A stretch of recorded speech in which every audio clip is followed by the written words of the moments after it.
somewhere safe.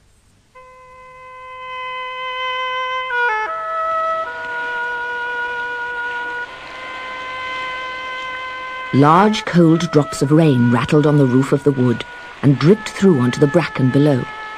"Oh dear," thought the little bird. "Winter is on its way. Where shall I shelter against the wild wind?" High in the sky, a flight of birds was passing overhead. "Fly south," they called. "You're late, you lazy creature. Come with us and fly south to the warm places." "I can't," cried the little bird. "My wing is broken. I can't fly south with you. Where shall I shelter against the wild wind?" But the others were already out of sight, and the little bird was alone. Now the bird came from a town. He knew how to build a nest under house eaves and how to pick beetles off garden lawns.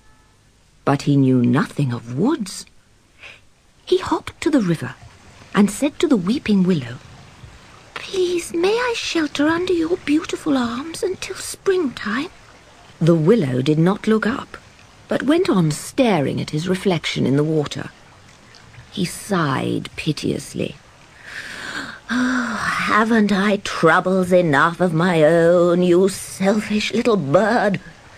"Oh, I'm so sorry," said the little bird. "What's wrong?" "I have too few admirers," groaned the willow, and his long leaves trembled most elegantly. The little bird hopped sadly away, trailing his hurt wing. He crept to the foot of the lovely birch, whose slender trunk was white and silver and fawn, and whose leaves hung like slants of rain. "Please, may I shelter under your beautiful arms until spring?" "Ugh, certainly not," exclaimed the silver birch. "An ugly, dark thing like you. Besides, I know you birds.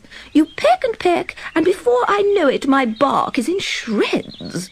Go away." So the little bird dragged its hurt wing as far as the spreading sycamore tree, 3 times as tall as the willow and 3 times as strong as the birch. "Please, may I shelter under your strong arms until spring?" "No, no, no," said the sycamore. "I know you birds. You eat, and before I know it, you've robbed me of all my seeds. Go away." A sad, sighing sound made the woods shiver. The wind was coming. The rain fell faster and faster, and the squirrels and mice mustered a winter larder, then curled up in their shelters and went to sleep until spring. The little bird put his head under his good wing and huddled up on the forest floor. Then a voice said, "Jump up among my branches and shelter from the wild wind, or you'll die, little bird."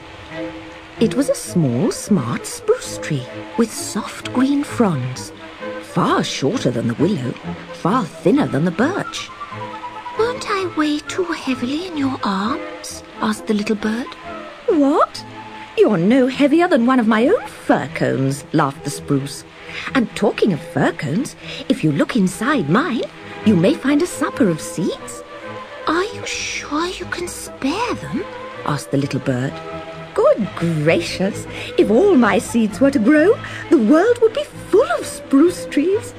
Quickly now, the wind is coming." So the bird jumped up into the spruce tree, and only just in time, for a storm struck the wood. The wind stripped the leaves from the silver birch and the seeds from the sycamore. The rain swelled the river to a rushing torrent, which swamped the weeping willow with muddy water. But the smart little spruce was so small that the wind passed right over him, and his fronds were so soft that the rain ran right off him.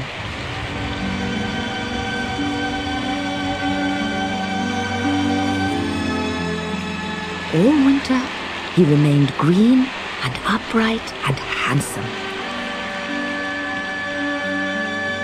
As the weeks passed, the bird's wing mended. In the spring, he was ready to fly away, north, south, east, or west.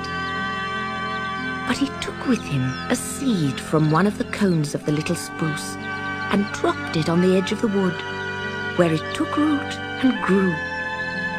Soon, another smart spruce stood there, and birds took shelter in its fronded branches every winter and sang in its arms every springtime.